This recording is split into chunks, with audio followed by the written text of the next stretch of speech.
Ya, kebetulan saya tadi Habib, kenapa Al-Fakir menyanggupi jadi moderator? Karena acara jam 1. Karena jam asar nanti Al-Fakir mau hadir musalsal bi Yaumi Asyura di Zawiyah Ar-Raudhah bersama Kiai Marwazi, muridnya Syekh Yasin Al-Fadani. Jadi hal ini karena kita memelihara tradisi musalsalat, al-isnad dan sebagainya, kita bertabaruk dengan kebetulan ini adalah hari Asyura, hari yang sangat mulia. Mungkin sebagian besar di sedang puasa, tentu saja majelis kita menjadi lebih berbobot ya dengan diadakan di saat ini. Saya pribadi sangat senang duduk berada di samping beliau yang mulia-mulia ini.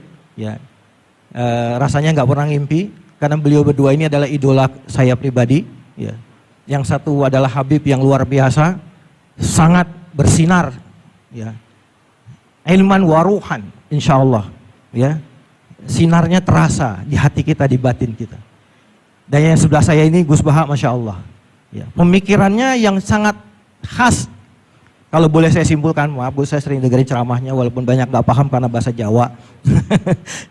Yang sangat sederhana kalau boleh saya simpulkan, Gus Baha ini membawa semangat mubasyirat, at-tabsyir, yaitu yassiru wala tu'assiru, basyiru wala tunaffiru. Kira-kira begitu semangat. Sehingga beliau banyak membongkar cara berpikir kita yang mungkin sudah terstruktur sekian lama, beliau coba bongkar kembali. Dan mengambil sudut yang tidak pernah terpikirkan oleh kita. Bahkan kita yang mengkaji keilmuan Islam itu sendiri. Kita berterima kasih ada orang seperti Gus Baha, karena mencubit-cubit kita setiap waktu dengan pemikirannya, sehingga kita nggak tidur, Alhamdulillah. Sering-sering Gus, cubit-cubit terus Gus. Ya. Insya Allah kita istifadah kepada beliau-beliau berdua. Dan di hari ini, saya mau mulai dari siapa dulu? Saya dulu yang muda. Yang muda. Ini mudaan Gus Baha dulu. Masya Allah, mudah ilmunya. Baik, atas permintaan beliau kita persilahkan kepada Al-Mukarram Kiai Haji Bahauddin Nur Salim alias Gus Baha untuk menyampaikan.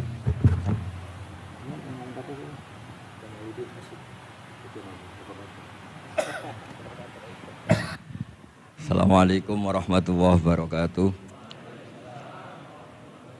Nahmaduka ya ghafuru ya syakuru wa salli wa sallim barik ala sayyidina wa ala Muhammadin wa ala alihi wa sahbihi asma'in amma ba'du. Ini alhamdulillah kalau sakit bayar utang ini sama Habib Jinten, karena beliau pernah rawuh di mbah saya di Fakhriyah.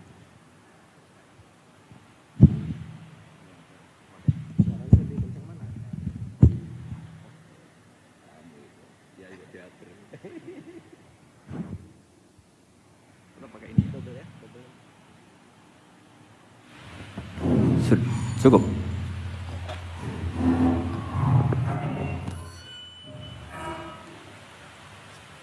Bon, cekap. Terus dulu 3 tahun yang lalu kalau nggak salah beliau rawuh di Pondok Fakhriyah, itu milik mbahnya Kiai Hamid Pasuruan, juga masih mbah saya, Kiai Abdullah bin Umar. Mbah saya namanya Fatimah binti Idrus bin Umar. Masih ingat saya ketika itu beliau menyebut satu ayat, wattaba'tu millata abai. Ini kata beliau Ustadz Mansur, umumnya orang tuh ingat kehormatan bapak-bapaknya yang keren-keren. Tapi kata Habib Jinten, baca wattaba'tu, yang penting tuh ikutnya, bukan bapaknya. Saya masih ingat. Terus Gus-Gus diem semua. Sadar kalau dimarahin Habib Jinten. Jadi, ya Gus-Gus diluk semua, tak tanya kenapa diluk. Ini orang dari Jakarta kok marah Gus. Ya itu unik, itu cara istidlal guru-guru kita. Jadi kalau wattaba'tu millata abai, kata beliau rohnya itu di wattaba'tu itu. Ittiba awal cuma istakhir badai. Ittiba awalan baru bangga dengan bapak-bapaknya. Jangan bangga dulu nggak ittiba gitu. Jadi alim dulu baru bangga Habib Jinten. Jangan bangga muridnya Habib Jinten ndak alim-alim. Gitu Beb. Ya. Jadi memang saya secara sengaja cerita sanad ini saya baca Mas Jamal ya, panggilannya apa? Mas Jamal. Mas Jamal ya. Pertama saya baca Al-Iqdul Farid, ini karangannya Said Muhammad bin Alawi. Di sini saya baca supaya barokah dari karangannya Sayyid Muhammad. Di antara orang yang beliau sebut dari ulama Indonesia, beliau ngendikan Al-Habib Al-Mu'ammar Ali bin Abdurrahman bin Abdillah Al-Habsyi. Wal Habib, ya kuitang ini Bebe. Ya, jadi juga. Ya, ini juga jad beliau dari omnya Wal Habib Ali bin Husain bin Muhammad Al-Attas Sahibitat. Wal Habib Hamid bin Muhammad bin Salim Asyiri. Wal Habib Muhammad bin Ahmad bin Zain Al-Haddad. Wal Habib Syekh bin Salim bin Umar Al-Attas. Nah ini Wal Habib Salim bin Ahmad bin Jindan bin Syekh Abu Bakar bin Salim. Ini kitab karangannya Sayyid Muhammad bin Alawi. Terus ketika beliau cerita Sanad Ad-Darimi, Sunan Ad-Darimi, beliau ngendikan Arwi Sunan Ad-Darimi anis Sayyid Salim bin Jindan Alian anil Habib Utsman bin Abdillah bin Akil bin Yahya Al-Alawi Mufti Batawi. Ya, an Utsman bin Hasan Ad-Dimyati anil Amir Al-Kabir. Jadi keberadaan Habib Salim ini mudawwan, selain faktanya beliau sering ta'lim juga mudawwan dibukukan. Saya pernah hormat kholnya Syekhona Khalil, di situ di antara manaqibnya ditulis min ajalli ta'lamidhi Salim Al-Habib An-Nasib Salim Maula Jindan, itu Alu Jindan disebut di situ. Jadi ini bukan cerita untuk tafakhur, bukan untuk fakhriyah, tapi ini memang fakta. Untuk Fakhriyah, karena pondoknya buyut saya juga namanya Fakhriyah, ya. Minal Fakhriyah ilal Fakhriyah. Ya, minal Fakhriyah ilal Fakhriyah kata. Nah ini tentang sanad. Tadi saya sudah mentasihkan beliau dan beliau mengkuatkan hujah kita. Dulu ketika Habib Salim banyak orang yang menyalahkan orang pakai celana, ya. Nanti jenengan yang cerita. Beliau juga bela kultur itu. Saya pernah baca di kitabnya Said Muhammad Alawi, judulnya itu Manhajus Salaf fi Fahmin Nusus. Di kitab saya itu halaman 423. Nanti bisa dicek halaman 423. Di situ ada kata-kata wa kanat sunnatu Rasulillah sallallahu alaihi wasallam annahu yat'amu ma yajiduhu fi ardi wa yalbasu ma yajiduhu wa yarkabu ma yajiduhu mimma abahahu wa ta'ala. Terus beliau cerita, siapapun yang makan faman at'ama ma yajiduhu fi ardi fahuwa al-muttabi' lis-sunnah kama annahu hajjal baita min madinati nafsi faman hajjal baita min madinati nafsi fahuwa al-muttabi' lis-sunnah. Jadi supaya perasaan orang Indonesia ketika berpakaian seperti ini, seperti saya, seperti teman-teman ini tetap tercantol, tetap terhubung oleh Rasulullah Shallallahu Alaihi Wasallam. Misalnya Nabi, karena beliau itu orang Madinah, tentu hajinya atau mikotnya dari Dzul Khulaifah. Karena kita orang Indonesia liwat Yalamlam ya harus liwat Yalamlam. Waqata Rasulullah li ahli Madinah Dzul Khulaifah, wa li ahli Syam al-Juhfah, wa li ahli Najdin Qornan, wa li ahli Yaman Yalamlam. Jangan mentang-mentang ikut sunnah Nabi terus orang Yaman mikotnya dari Dzul Khulaifah, orang Syam juga dari Dzul Khulaifah. Semua itu harus min Madinati nafsi. Sama seperti Rasulullah yat'amu ma yajiduhu fi ardi. Kita juga nat'am ma najiduhu fi ardina. Sehingga jangan sampai umat Islam yang perilakunya keseharian ini sudah baik, kemudian merasa tercerabut dari sunnah Rasulullah Shallallahu Alaihi Wasallam.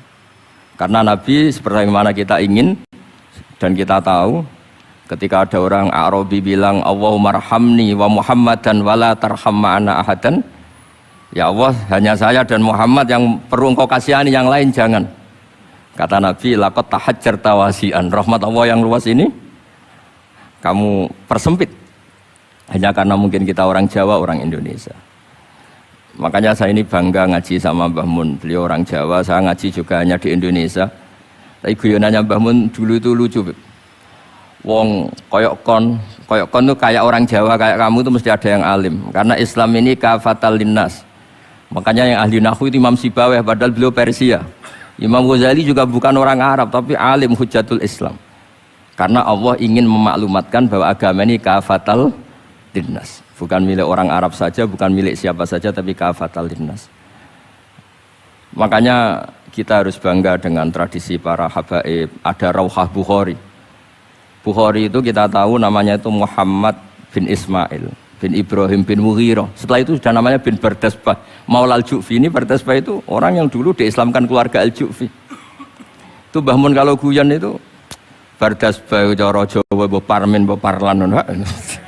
Tapi nyatanya dia putu alim alamah namanya Imam Bukhari.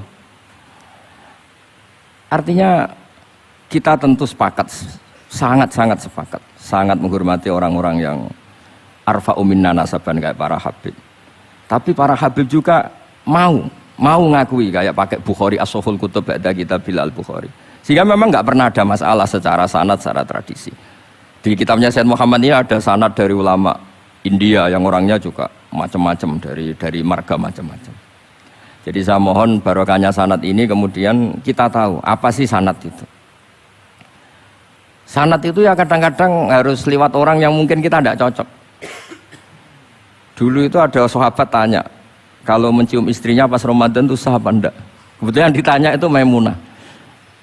Enggak tanya Saudah karena sangat yakin enggak itu, kalau Saudah itu enggak. Itu Maimunah jawabnya, kalau kita enggak ngalamin, coba tanya Aisyah yang potensi ngalamin dicium pas Ramadan. Sebetulnya istri yang Nabi itu sama Aisyah itu ya agak gimana yang namanya Dorro itu ya rival. Akhirnya tanya, ya Aisyah gimana hukumnya lelaki mencium istrinya pas Ramadan? Ya dijawab sama Aisyah, qabbalani Rasulullah wa huwa shaim. Yang lainnya enggak bisa jawab, mau enggak ngalami. Jadi sanad tuh kadang ya cocok enggak cocok ya memang itu fakta. Cara mandi junub, kayak apa pinternya sahabat cowok kalau mandi junub ya tidak tahu. Akhirnya tanya sama Sayyidah Aisyah, sama Sayyidah Maimunah. Apapun dekatnya istri Rasulullah, kalau perang ya tidak tahu. Wong itu lelaki. Begitu juga afdolus sahabat kayak Abu Bakar, kadang harus mendapatkan hadis dari orang-orang yang nyon sewu agak deso. Bahkan kadang maulah kayak Sauban, kayak Robi'ah bin Ka'ab. Orang-orang biasa sekali. Khodim dulu. Tapi ini kan barokahnya khodim itu tahu keseharian Rasulullah SAW di dalam. Misalnya Anas, apa kenangan kamu dengan Rasulullah? Kenangan saya itu saya khodam tu Rasulullah SAW asyra sinin. 10 tahun saya itu tidak pernah melakukan sesuatu ditanya Nabi 5 sonakta. Walali se'in taraktu 5 tarakta. Sehingga kalau saya pas baik itu ya gak berani tanya anak dalam saya, ngapain kamu? Ben sawangane pinter anut sunah Rasulullah SAW. Akhirnya can dalam kula nggih saenake beb gemrang pun ora tau ditakoki. Jadi hal-hal seperti ini itu keseharian yang harus kita suka. Di antaranya lagi, inna min khiyari ummati fima nabba'ani al-malul a'la kauman yathakuna jahron. Di antara nanti umat pilihanku adalah orang-orang kalau tertawa itu keras sekali, kauman yathakuna jahron. Itu dulu juga, padahal ada riwayat kasratud dhahki tumitul qalba. Banyak tertawa itu bisa mematikan hati. Tapi ini juga dilawan, kalau banyak cemberut bisa frustasi. Nah, sehingga di ilmu ini cerita saya nanti di tasnya Habib Jindan. Semoga nasinya bener, saya tamu pasti dihormati. Nggak penting bener ndak itu nggak penting. Yang penting tamu itu dihormati. Ya kebetulan saya ini tadi kan hormat mbah saya, masih mbah saya Mbah Mutamakin di Hajan. Terus pagi tadi hormat buka luar di Sunan Kudus. Jam 7 saya tadi di Kudus. Ya akhirnya sama teman-teman difasilitasi, disuruh naik pesawat tadi jam 11 tadi. Tapi saya tidak capek karena memang saya senang cerita sanad. Tapi yang lucu-lucu saja, nanti yang serius jangan saya, yang lucu-lucu saja. Biar lucu sampean tuh tidak ngawur, tapi ada sanadnya. Ada seorang mufassir yang bilang ketika nafsiri wa annahu wa adhaka wa abka. Allah itu zat yang memberi kamu tertawa. Mbok kamu ingin susah, tidak akan tertawa. Tapi kalau Allah menghendaki ya tertawa aja. Ada orang miskin frustasi, maunya gak tertawa. Tahu-tahu jalan-jalan ngerti badut, ya akhirnya tertawa. Ya karena adhaka itu fi'lullah. Kalau Allah menghendaki mau apa? Karena adhaka itu fi'lullah. Gak bisa. Orang yang baru seneng kayak apa, gak ingin nangis. Tapi kalau Allah menghendaki wa abka, dinangiskan ya tetap menangis. Wa anna wa adhaka wa abka. Karena kita ini semua adalah objek oleh kudrahnya Allah Subhanahu wa ta'ala.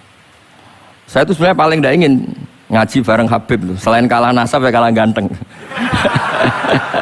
Ya tapi ditakdir mau apa? Mau apa? Ya sudah sami'na wa ata'na. Jadi saya saat ini tidak cari pahala benar, tapi pahala tawadhu karena diundang ya. Saya sudah penting benar salah, penting tawadhu. Jadi saya tadi sedang rayu sama Allah, ya Allah, saya kali ini tidak cari benar, cari tawadhu. Sudah mesti pahalanya besar tawadhu itu. Jadi supaya Islam ini gampang ya.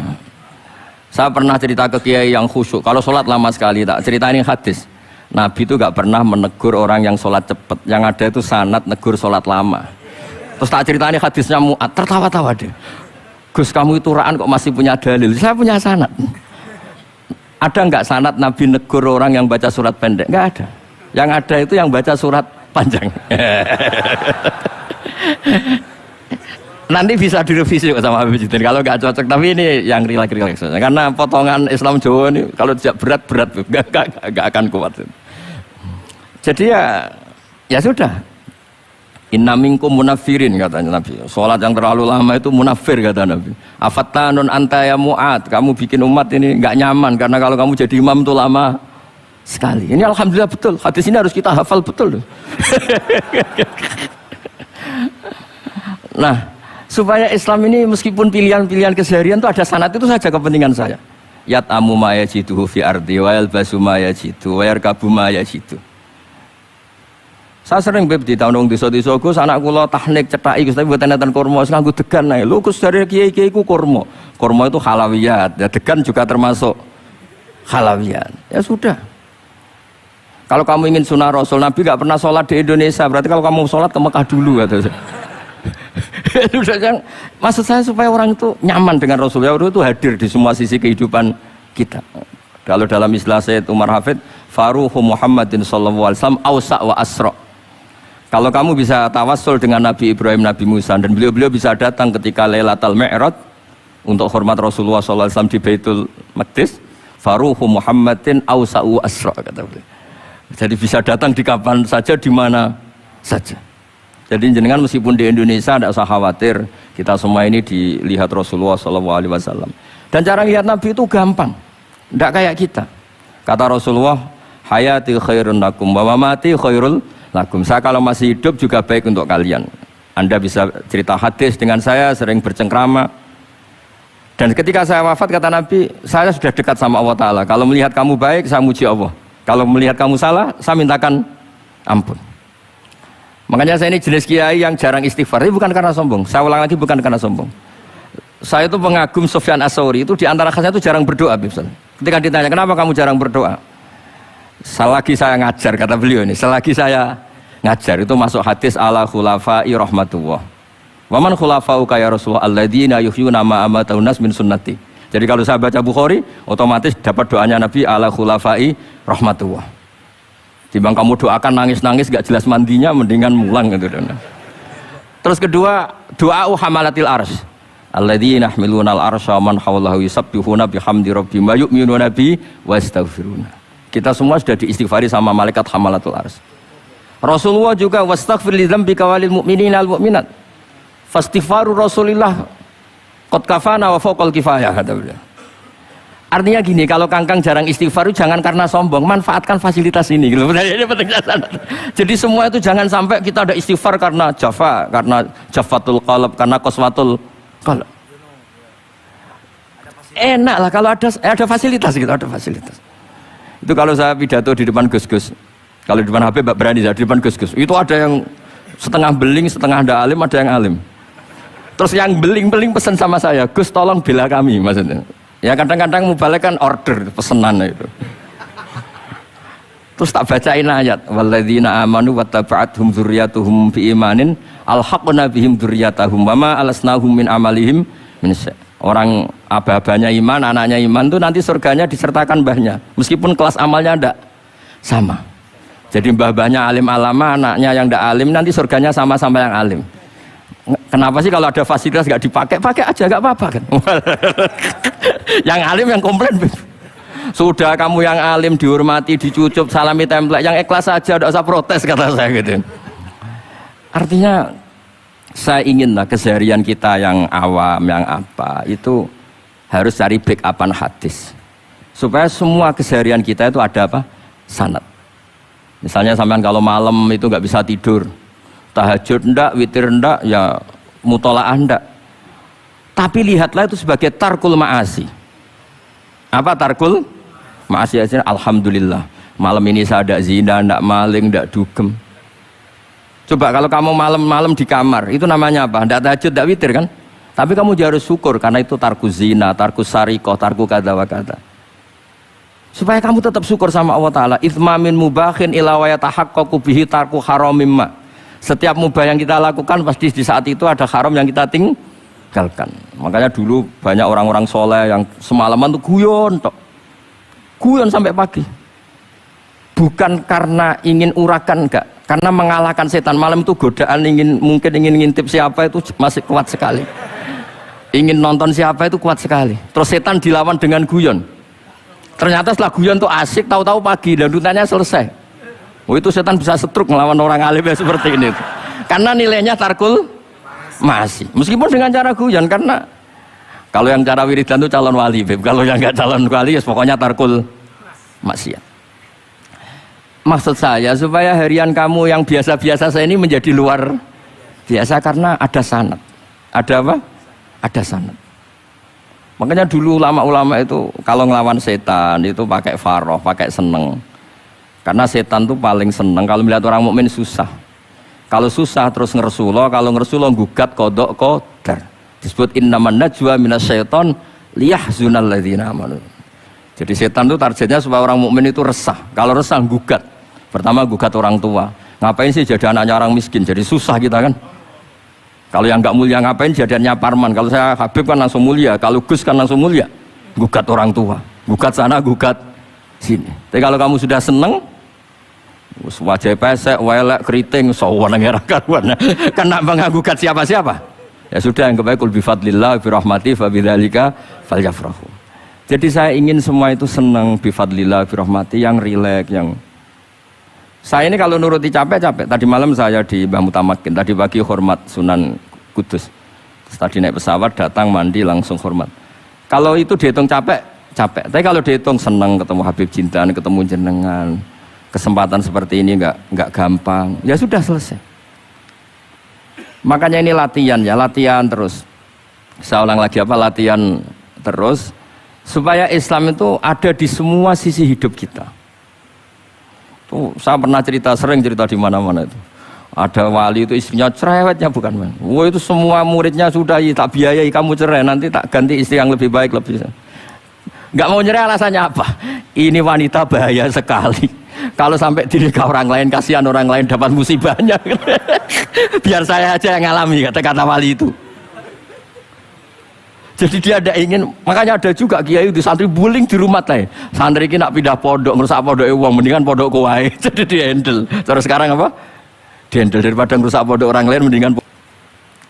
Jadi cerita-cerita seperti ini harus kita kaji, supaya semuanya itu pakai sanad ilmu.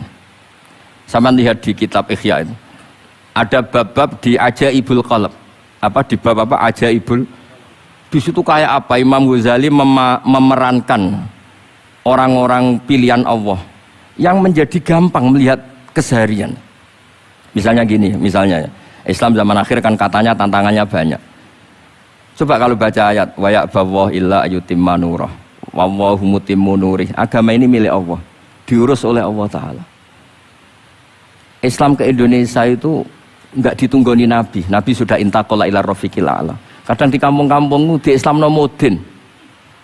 Ya jalan karena ini agama Allah. Kita ditinggal-tinggal orang yang lebih baik ketimbang kita. Islam kita tunggui. Ya jalan, memang ini agama Allah yang ngurus Allah. Kamu enggak usah khawatir. Jadi seneng kita bukan karena dablek, karena yakin jaminan Allah Subhanahu wa Ta'ala. Jangan sampai kamu itu seneng karena dablek, karena arogan, jangan.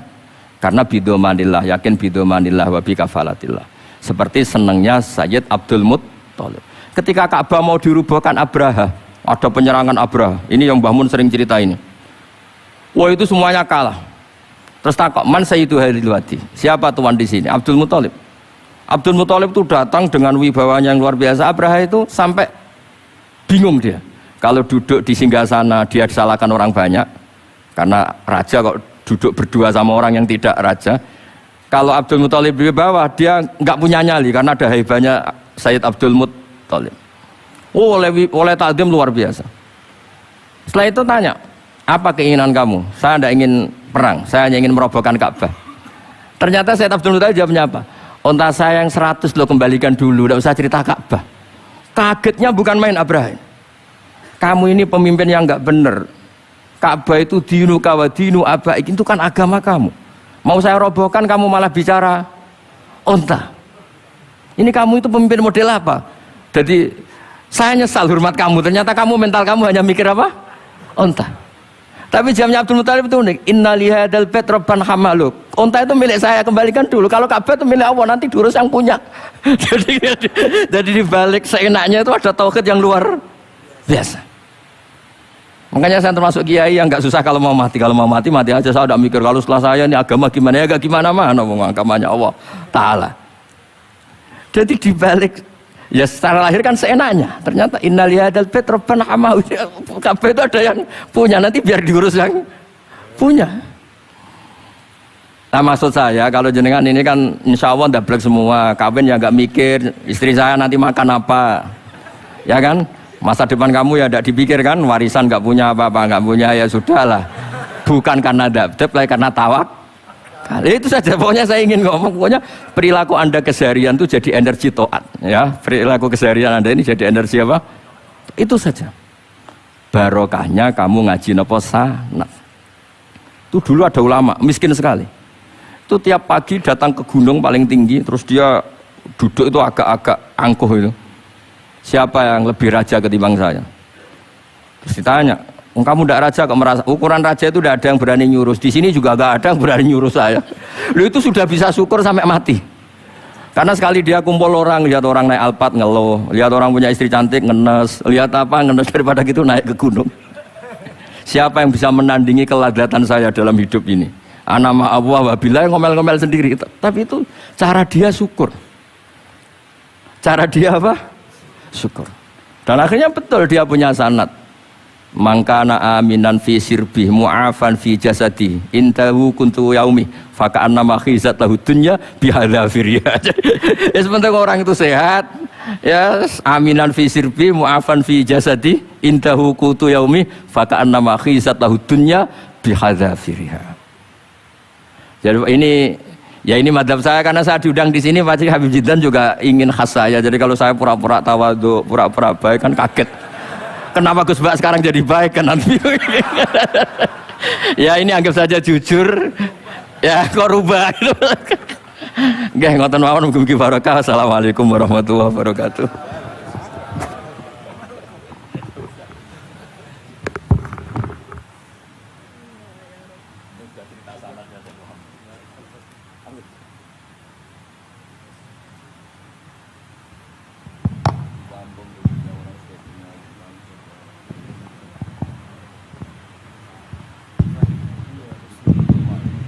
Alhamdulillah tadi sudah kita dengarkan dari Gus Baha yang tetap memelihara orisinalitasnya. Ya. Karena kalau berubah katanya nanti Habib Jiddan nyesel ngundangku malah berubah katanya. Bukan yang saya lihat di YouTube katanya gitu ya. Alhamdulillah masih campur bahasa Jawa juga walaupun di sini banyak orang Betawi yang gak ngerti. Dan saya bahasa Jawa itu bentuk tawadhu saya. Berarti saya kiai lokal hanya kiai Jawa. Saya sering dikomplain orang. Gus Anda ini kiai nasional kok bahasa Indonesia. Justru bentuk tawadhu saya, kamu itu gak pernah rasanya jadi kiai gitu. Nabi-nabi saja dulu aja itqala liqaumi. Jadi hanya terus akhirnya jangan ngawur saja masih punya dalil gitu. Jadi saya bahasa Jawa itu justru tawadhu saya. Saya merasa kiai ya di daerah saya, di komunitas saya. Udah merasa tahu direkam gitu. Tiba-tiba ceramahnya kemana-mana orang denger, terus ngundang-ngundang beliau kemana-mana. Dan yang salah nggak mau tapi terkenal. Saya ini nyaur utang gitu, kalau udang nggak mau. Iya. Sebetulnya Gus Baha itu yang kita tahu bahwa beliau tidak senang ceramah. Betul. Nah ini pasti benar ya, saya nggak disalahin. Bayar utang aja. Dan hanya mau diundang kepada dengan orang-orang tertentu termasuk Habib Jiddan. Ya, karena takziman wa takriman. Nah itu. Karena beliau itu nggak mau ceramah, beliau maunya baca kitab. Jadi insya Allah kalau Habib Jiddan ngundang lagi baca kitab, insya Allah beliau mau datang lagi. Insya Allah. Kayak Yusuf Mansur Girian besok ngundang ke Darul Quran. Itu kalah sepuh. Iya. Jadi ini alhamdulillah kita dengar dari beliau. Tapi nanti insya Allah kita ada tanya jawab, nggak usah khawatir. Ilmu Gus Baha masih kita gali lagi. Dan sekarang kita berikan kesempatan, kita mohon perkenannya Habibana Sayyidil Habib Jiddan bin Novel bin Salim bin Janan. Alaihi falyatafaddal.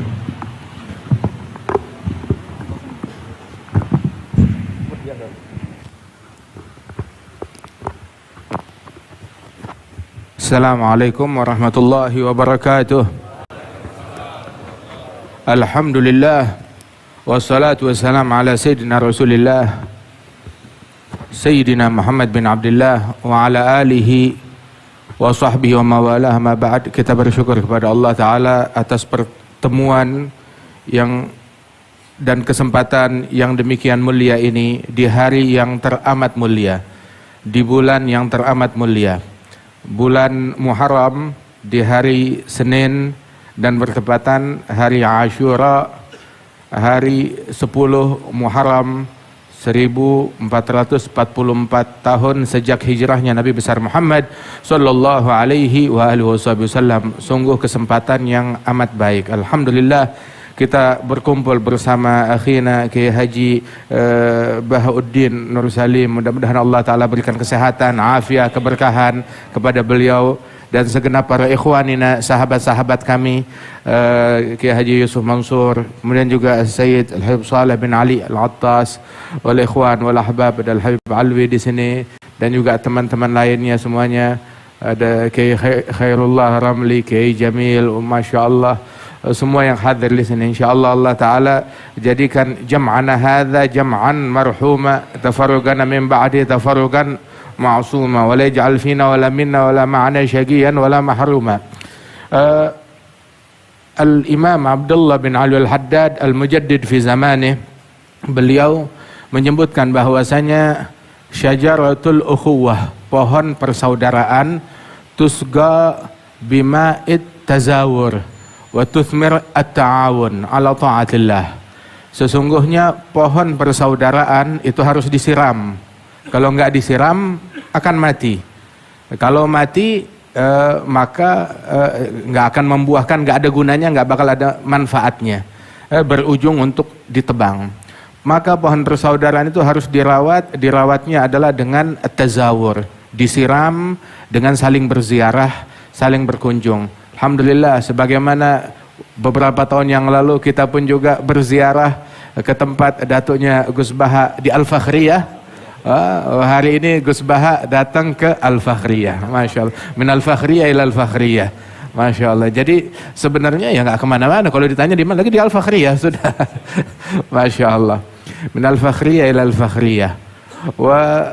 Kemudian juga apabila sudah disiram, dia akan berbuah, dan berbuahnya adalah ta'awun ala ta'atillah, saling bantu di dalam mentaati Allah Subhanahu wa taala.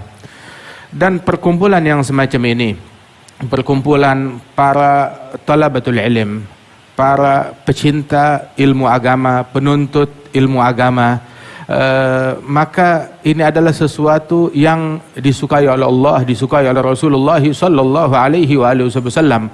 Apalagi kita berkumpul ka ikhwah fillah, sebagai orang-orang yang bersaudara karena Allah Subhanahu wa taala.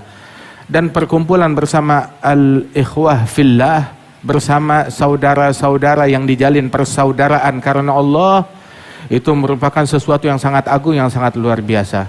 Yaqul al-Imam al-Arif billah Al-Habib Ahmad bin Hasan Al-Attas. Hadzal Habib Ahmad bin Hasan, beliau gurunya, beliau adalah sahabat Sayyid Abbas Al-Maliki, datuknya njitnya Al-Habib Muhammad bin Alwi bin Abbas Al-Maliki. Beliau yang memberikan nama. Dulu Sayyid Abbas Al-Maliki enggak punya anak laki, dia punya anak laki meninggal, dia punya anak laki meninggal. Hingga akhirnya datang Al-Habib Ahmad bin Hasan, muridnya Sayyid Ahmad bin Zaini Dahlan. Berarti ini adalah agran kepada Syekhana Khalil Al-Bangkalani. Ketika jumpa dengan Al-Habib Ahmad bin Hasan, minta doa, dibilang kamu bakal dapat anak, tapi dengan syarat kasih nama, namanya nama kami, yakni Sadah Al-Alawiyin Al-Husainiyin. Beliau adalah Al-Hasani, dan di dalam keturunan mereka itu nggak ada yang namanya Alawi. Alawi kebanyakan dari kalangan Sadah Al-Husainiyin. Kalau kamu mau, maka beri namanya kami. Begitu. Siapa namanya? Alawi. Maka Sayyid Abbas menyetujui, baik, dengan syarat, ya, di usia muda, di usia belia belasan tahun, beliau sudah menjadi pengajar di Masjidil Haram. Di Masjidil Haram zaman dulu yang mengajar orang sepuh semua, 60 tahun, 70 tahun, begitu. Yang 50 tahun mengajar itu jarang. Ini belasan tahun mengajar di Masjidil Haram. Subhanallah, lahir anak dikasih nama dikasih nama Alawi, dan di usia belasan tahun, di bawah 20 tahun itu sudah mengajar di Masjidil Haram. Masya Allah, dengan sertifikat atau persetujuan dari para syuyukh yang ada di zamannya tersebut. Fahakadha hadha Imam Al-Habib Ahmad bin Hasan Al-Attas, beliau bilang, ana idza ja'ani al-ikhwan fillah qad taraktu ba'da awradi li'anna al-awrad tuqda wa mujalasatul ikhwan fillah la tuqda. Saya kalau jumpa dengan atau kedatangan orang-orang yang saya cintai karena Allah, majalisus salihin, kumpul dengan para ulama wa salihin, maka terkadang itu mengambil daripada waktu wirid, waktu zikir dan kebiasaan rutinan amalan wirid saya. Maka saya tinggalkan demi ngebelain untuk majelis yang semacam ini, untuk duduk yang semacam ini. Kenapa? Sebab wirid bisa digodok nanti. Tetapi kalau duduk bersama para salihin, ini nggak bisa digodok. Ya kesempatannya cuma saat ini aja. Begitu, nggak bisa digodok. Walidzalik, alhamdulillah atas jalsa dan perkumpulan yang luar biasa ini, dari mana kita berbicara dalam perkumpulan ini tentang perhatian kepada turath dan sanad di dalam keilmuan dari para ulama yang berada di wilayah Nusantara ini. Apabila banyak sekarang ini para muslimin, para penuntut ilmu di Indonesia, mereka menimba ilmu, menuntut ilmu ke luar negeri, ke Timur Tengah, kebanyakan di antara mereka, maka di dalam kurun waktu beberapa tahun yang lalu, sekitar 50 atau 80 tahun yang lalu sampai ke atas, justru saya tidak bilang para awam dari masyarakat Timur Tengah, tidak, tetapi para ulama Timur Tengah datang ke Indonesia untuk belajar dan berguru kepada para ulama yang ada di Indonesia. Subhanallah. Kalau kita istilahnya, para santri kita pergi belajar ke Timur Tengah untuk mengambil sanad, belajar dan berguru. Tapi di masa-masa keemasan ilmu di Indonesia, para ulama dari Timur Tengah, banyak di antara mereka ketika datang ke Indonesia dan berguru kepada para ulama yang ada di Indonesia. Bukan satu, bukan dua, bukan tiga, demikian banyak. Faminal mutaakhirin, di antara para ulama al-mutaakhirin yang demikian adalah Al-Imam Al-Arif Billah, Al-Allamah, Al-Da'i, Al-Kabir, Al-Habib Ahmad Mashhur bin Taha, Al-Habib Ahmad Mashhur bin Taha Al-Haddad. Ada Al-Habib Ahmad Mashhur bin Taha Al-Haddad, beliau adalah rekan atau agran Sayyid Ali bin Abbas Al-Maliki, guru Sayyid Muhammad bin Ali bin Abbas Al-Maliki. Beliau adalah agran Al-Habib Abdul Qadir bin Ahmad, agran Al-Jad Salim Al-Jad Muhammad. Beliau datang ke bumi Indonesia ini di masa itu untuk berguru kepada para ulamanya. Di antaranya adalah Al-Imam An-Nagib Sadah, An-Nagib Lisadah Al-Alawiyah, Al-Imam Alawi bin Muhammad bin Tahir Al-Haddad, yang dikubur di mana namanya, di Bogor. Yang ayahnya juga dikubur di Tegal, Al-Habib Muhammad bin Tahir Al-Haddad. Beliau datang ke Indonesia berguru kepada Al-Habib Muhammad bin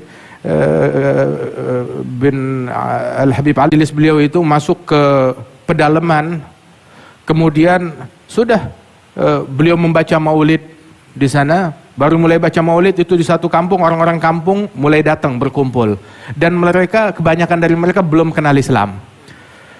Datang hadir di situ, di majelis tersebut, di majelis maulid itu, orang yang datang masuk Islam di tangan beliau.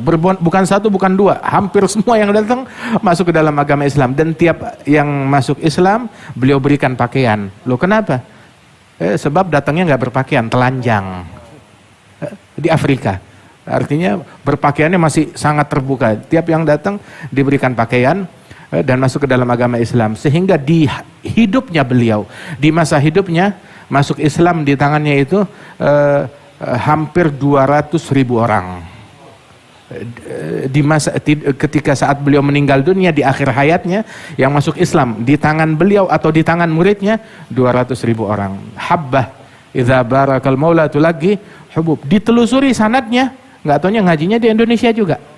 Beliau belajar kepada para ulama di Hadramaut, kemudian juga belajar kepada para ulama di Indonesia, termasuk kepada kakek kami Al-Jad Al-Habib Ali bin Abdurrahman Al-Habsyi Kuitang, Al-Habib Ali bin Muhammad bin Tahir Al-Haddad. Bahkan dulu itu ada seorang ulama besar, Al-Imam Al-Habib Abdullah bin Muhsin Al-Attas. Al-Habib Abdullah bin Muhsin Al-Attas kelahiran Hadramaut. Di Hadramaut berguru kepada Al-Habib Abi Bakar bin Abdullah bin Talib, Al-Habib Saleh bin Abdullah. Kemudian berguru juga kepada Al-Habib Ali bin Muhammad Al-Habsyi, berguru kepada Al-Habib Ahmad bin Hasan Al-Attas, berguru kepada para ulama wali-wali besar dari murid-muridnya Syed Ahmad bin Zaini Dahlan. Kemudian datang ke Indonesia, beliau datang berguru kepada ulama yang ada di Indonesia.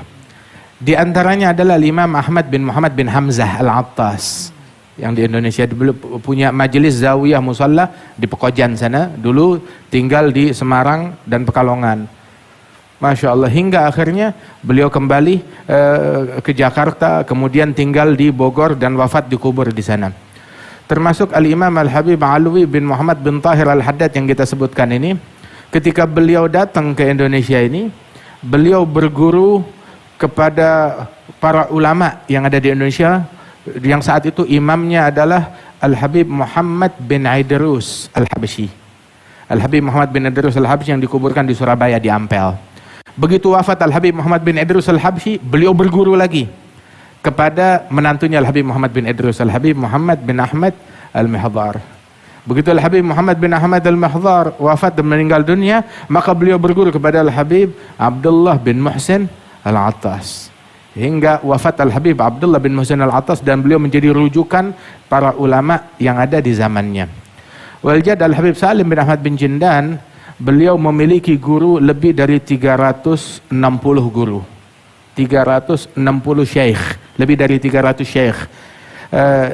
Disebutkan oleh kakek dari guru kami,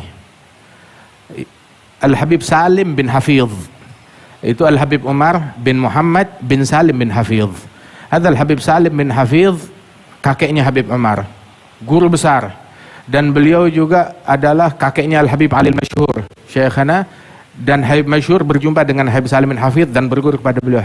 Dalam Minhatul Ilah, Al-Habib Salim bin Hafidh menyebutkan para masyayikhnya, para guru-gurunya, dan sanad beliau kepada para guru-guru tersebut. Ada ratusan di situ. Kemudian menyebutkan satu sosok dari ulama Indonesia, di antaranya adalah ada beberapa sosok, di antaranya Al-Jad Al-Habib Salim bin Ahmad bin Jindan. Kalau dari segi usia, Al-Habib Salim bin Ahmad bin Jindan dengan Al-Habib Salim bin Hafidh itu beda jauh, umurnya beda. Lebih dari 10 tahun atau 15 tahun, usianya tuh terpaut sangat jauh. Tapi Al-Habib Salim bin Hafidh itu ma'ruf, dikenal tawadhu'nya sangat luar biasa. Sehingga ketika melihat keilmuan seseorang, beliau nggak segan-segan, walaupun usianya lebih muda, untuk minta ijazah dan berguru kepada, mengambil sanad kepada ulama tersebut. Dan ini juga disebutkan Al-Imam Tahir bin Husain bin Tahir. Beliau bersaudara dengan Al-Imam Abdullah bin Husain bin Tahir, Tahir bin Husain wa Abdullah bin Husain. Al-Imam Tahir bin Husain seorang ulama besar, wali besar, guru daripada mufti Betawi Sayyid Uthman bin Abdullah bin Yahya. Al-Habib Abdullah bin Umar bin Yahya, ketika beliau datang ke Mekah Al-Mukarramah bertemu dengan ulama Haramain, ditanya tentang keadaan pamannya. Siapa pamannya? Paman beliau adalah Abdullah bin Husain dan Tahir bin Husain. Habib Abdullah bin Umar bin Yahya pernah datang ke Indonesia, membangun banyak masjid di Indonesia, dakwah puluhan ribu orang masuk Islam di tangan beliau di Indonesia. Dan hingga keadaan beliau itu membuat resah para penjajah, sehingga para penjajah itu mengintimidasi beliau dan bahkan menyihir beliau, menyantet beliau, mengguna-guna beliau. Akan tetapi subhanallah, beliau sembuh, sehat begitu, dan tidak terpengaruh apapun daripada fisiknya, kecuali beliau nggak bisa makan apa-apa, cuma bisa makannya susu. Jadi cuma minum susu. Dan di antara sifat wara'nya beliau, sampai beliau itu punya sapi betina begitu, yang dia perhatikan makanannya harus halal, minumannya harus halal. Nah, susunya dia ngambil dari situ. Jadi kemana pergi dakwah ke pelosok, dia bawa sapinya itu. Dikenal sahibul bagarah. Sahibul bagarah, Al-Imam Abdullah bin Umar bin Yahya. Hadal Habib Abdullah bin Umar bin Yahya, Imam Al-Alawiyin. Beliau ini waktu datang ke Mekah, ke Haramain Syarifain, itu beliau ditanya oleh para ulama yang ada di sana.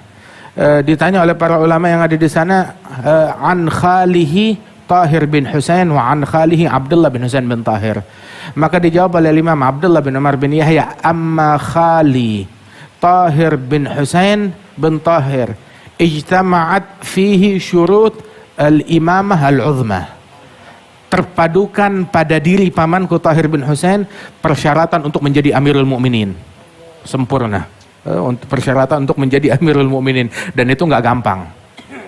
Paling nggak harus menjadi mujtahid mutlak. Wahakadha, dengan segala kesempurnaan yang dimiliki oleh Tahir bin Husain bin Tahir. Wa amma khali Abdullah bin Husain bin Tahir, adapun pamanku Abdullah bin Husain bin Tahir, takhalla 'anil muhlikat wa tahalla bil munjiyat wa wasfuh ihya wa ziyadah. Beliau telah mengobati dirinya, mensucikan diri dari al-muhlikat. Ihya Ulumuddin ada rubu' muhlikat. Itu beliau sudah selamat dari rubu'ul muhlikat tersebut. Wa tahalla bil munjiyat, semua munjiyat yang ada dalam Ihya itu beliau sudah amalkan dan praktekkan. Dan sifat beliau apa yang ada di dalam kitab Ihya dan lebih lagi. Ihya wa ziyadah. Hadza Abdullah bin Husain bin Tahir. Nah, Hadzal Imam Tahir bin Husain, kakaknya Imam Abdullah bin Husain bin Tahir. Hadzal Imam Tahir bin Husain setiap kali berjumpa dengan ulama, mau itu lebih tua ataupun lebih muda ataupun satu level, dia jumpa dengan ulama, maka dia bersimpuh di hadapan ulama tersebut, dia ambil kitab begitu, mengambil berkah. Biarin saya mengambil sanad, mengaji, membaca satu kitab di hadapan ulama tersebut. Subhanallah. Al-Imam Abdullah bin Al-Haddad beliau bilang, saya tidak mendengar satu ulama pun di lembah Hadramaut, melainkan saya datang kepada beliau untuk mengambil, menimba ilmu kepada para ulama tersebut.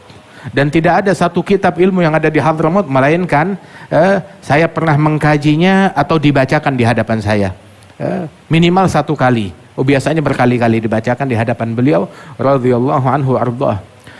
Alhasil, dalam sanad keilmuan tersebut banyak para ulama datang ke bumi Indonesia ini berguru kepada wali-wali yang ada di sini. Termasuk juga yang kita sebutkan Al-Habib Ahmad bin Muhammad bin Hamzah Al-Attas. Ada Imam Ahmad bin Muhammad bin Hamzah Al-Attas datang ke Indonesia. Dia berguru kepada Al-Habib Syekh Boto Putih, Syekh bin Ahmad Bafagih. Dan juga ada satu gurunya di Madura dari Baharun ulama. Subhanallah. Dia berguru kepada mereka para ulama wali-wali besar tersebut yang dimuliakan oleh Allah Subhanahu wa taala tersebut. Waljad Al-Habib Salim bin Ahmad bin Jindan yang disebut oleh Al-Habib Salim bin Hafidh, Habib Salim bin Hafidh dalam Minhatul Ilah menyebutkan di antara guru saya adalah Sayyid Salim bin Ahmad bin Husain bin Jindan ibni Syekh Habib Bakar bin Salim. Al bin Hafidh dengan sama-sama bin Syekh Habib Bakar bin Salim, kita semuanya. Syekh Abu Bakar punya anak 13 laki-laki, semuanya wali. Semuanya wali besar.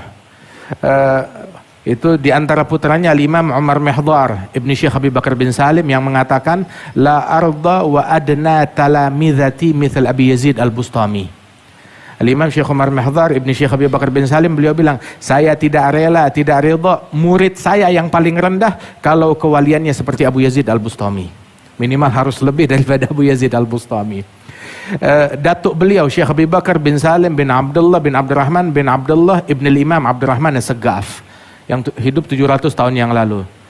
Syekh Habib Bakar 450 tahun yang lalu wafatnya beliau. Ada Imam Abdurrahman As-Saggaf itu Beliau punya anak laki 13. Semuanya wali. Itu Syawah bilang mithlal Junaid asgharhum. Anak yang 13 yang kewaliannya paling kecil, paling rendah itu sekali berimam Junaid. Subhanallah, radhiyallahu anhum wa ardhahum. Mereka punya anak 13, semuanya jadi wali. Kita sekarang hatta yang satu, yang dua, ayo kita rawat, kita didik dengan benar. Al-Walid Al-Habib Naufal itu beliau dapat dari ayahnya Al-Jad Al-Habib Salim bin Jundan.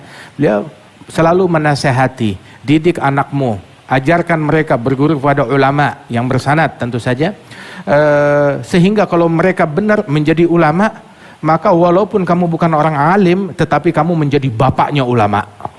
Masya Allah, menjadi bapaknya ulama. Subhanallah, alhamdulillah.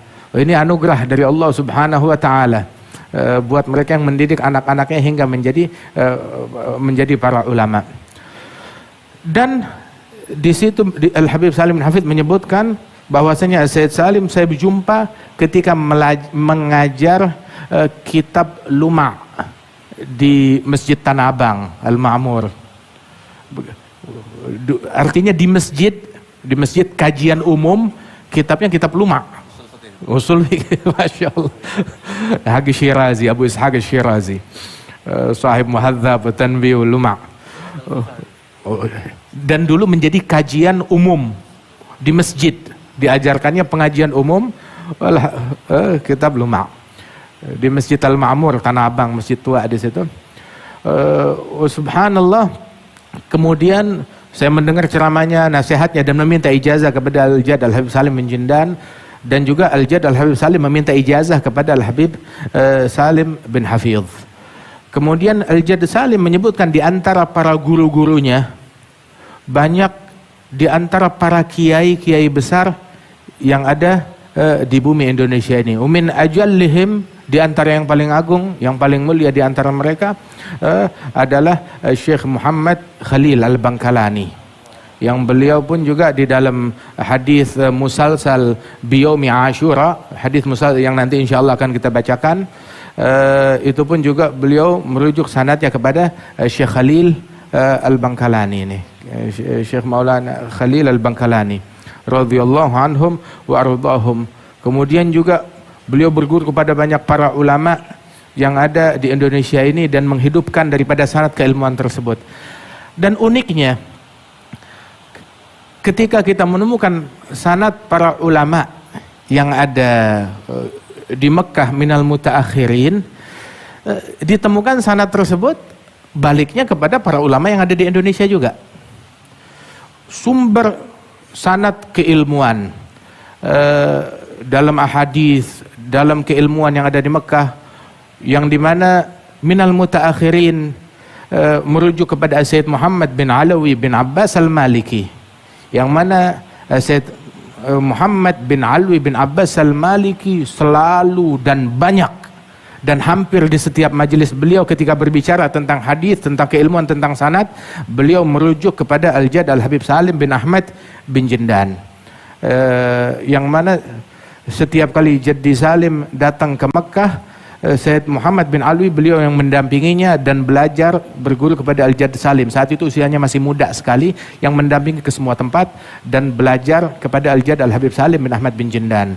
Saking dekatnya mereka juga hubungan keluarga kami dengan keluarga Al-Maliki, sampai dipersaudarakan antara ayah kami Al-Walid Al-Habib Naufal dengan Sayyid Muhammad bin Ali bin Abbas Al-Maliki, dipersaudarakan antara mereka oleh Al-Jad Salim dan oleh Sayyid Alwi bin Abbas Al-Maliki. Kemudian juga Sayyid Alwi bin Abbas mengambil dari Al-Jad Salim. Al-Jad Salim pun juga mengambil dari Sayyid Alwi bin Abbas Al-Maliki dan para ulama yang ada di Mekah. Bahkan Syekh Muhammad Yasin Al-Fadani yang berasal dari Padang, tapi menjadi rujukan ulama dunia, musnid dunia kepada Syekh Muhammad Yasin Al-Fadani, hingga Al-Habib Ibrahim bin Aqil bin Yahya, Al-Ibrahim bin Umar bin Aqil bin Yahya, beliau pun ketika jumpa dengan Syekh Muhammad Yasin Al-Fadani saling bertukar ijazah. wal Habib Ibrahim bin Aqil, beliau menguasai sanad keilmuan dari para sadah al-Alawiyin dan para ulama yang ada di Yaman. Wa Syekh Muhammad Yasin Al-Fadangi yang saat itu memang lebih muda usianya daripada Al-Habib Ibrahim bin Aqil, tetapi beliau banyak menimba keilmuan dari para ulama, dan dulu para ulama datangnya semuanya ke Mekah. Jadi di situ beliau meraih keuntungan mendapatkan sanad keilmuan dari semua para ulama yang datang ke Mekah. Hingga Al-Habib Ibrahim bin Aqil yang sepuh juga meriwayatkan kepada Syekh Muhammad Yasin Al-Fadangi, dan saling bertukar ijazah, dan dengan begitu terhubung sanad antara barat dengan timur. Subhanallah. Dan semuanya itu berhubung dengan sanad para ulama yang ada di Indonesia ini, radhiyallahu anhum arbahum. Dan perhatian kepada sanad ini demikian penting, sebab dikatakan bahwasanya as-sanad min khususiyah hadhil ummah. Sanad adalah keistimewaan yang Allah Ta'ala berikan kepada umat Nabi Muhammad sallallahu alaihi wasallam, yang ini dalam umat Nabi Muhammad tetap terjaga hingga zaman kita. Tapi di dalam agama-agama yang lain, ajaran yang lain, nggak ada sanadnya. Nggak ada sanadnya, nggak ada ketemu. Mereka nisbatkan, oh ini kepada Nabi Isa, ini kepada Nabi Musa. Ditelusuri nggak ada sanadnya. Monggo terputus begitu aja. Subhanallah, dari Israiliyat yang mereka dapatkan. Subhanallah. Wah, adapun yang bersumber dari Israiliyat, apa yang yuwafik dengan ajaran kita, mayu khalif, bisa kita terima dan kita pakai. Begitu, selama itu nggak ada kaitannya dengan hukum. Apa yang yukhalif, yang bertentangan, maka ya kita tidak terima. Begitu. Khudh min Bani Israel wala haraj wa hakadha. Kemudian juga sampai disebutkan bahwasanya laulas sanad lagala man syaa bima syaa. Kalau bukan keberadaan sanad keilmuan ini, maka seseorang akan berbicara semaunya, dengan menisbatkan kepada semaunya, tetapi harus ada sanadnya, sumbernya dari mana dia dapatkan. Dan sanad bukan cuma dalam keilmuan atau di dalam kitab yang dia baca, tetapi di dalam sanad laisa fin nusus faqat, bukan di dalam nas-nas ilmiah, tetapi sanad di dalam fahmin nusus, pemahamannya juga harus bersanad. Sebab kalau tidak, sebagaimana disebutkan oleh Nabi Muhammad SAW, tentang pemahaman yang tidak bersanad, walaupun dalam Al-Quran, dalam hadis al-musalsal bi mashid turab, kama rawa jaddana al-Habib Salim, Muhammad bin Jandan, itu dalam hadis musalsal bi mashid turab, itu Rasul sallallahu alaihi wasallam dengan asanidnya menyebutkan, man takallama fil Qur'an bi ra'yihi, dalam riwayat bi ghairi ilm falyatabawwa maq'adahu minan nar. Kata Nabi sambil mengusap ke tanah. Barang siapa yang berbicara tentang Al-Qur'an tanpa didasari ilmu, dalam riwayat bi ra'yihi, menurut saya, kalau enggak salah, saya rasa, Al-Quran pakai perasaannya dia, menafsirkan Al-Quran bi ra'yihi, maka falyatabawa, bersiap untuk duduk di singgasana jadi neraka. Sudah punya kursi di neraka, artinya pasti masuk. Waliyadzubillahi min dzalik. Yakni hatta faham di dalam nusus itu harus dengan pemahaman yang bersanad. Termasuk juga dalam metode, dalam cara juga bersanad. Subhanallah, kita sampai cara pidato, cara ceramah diajarin, ada rambunya, ini boleh, ini nggak boleh, ini lakukan, ini jangan dilakukan. Dan bimbingan ini kita dapat dari walidina, ayah kami Al-Habib Naufal bin Salim bin Jandan. Sebagian beliau dapat dari ayahnya, Khatib Indonesia Al-Jad Al-Habib Salim bin Jandan. Sebagaimana beliau dapat dari ayahnya, dari guru-gurunya, begitu sampai kepada Rasul sallallahu alaihi wasallam, taujihat. Sebagaimana ini juga kita dapat dari Syekhana Al-Habib Umar bin Muhammad bin Salim bin Hafidh, ada rambunya, ini boleh, ini nggak boleh. Begitu, ini boleh diucapkan, ini nggak boleh diucapkan. Jangan sebut nama individu tertentu yang bertentangan, jangan sebut namanya.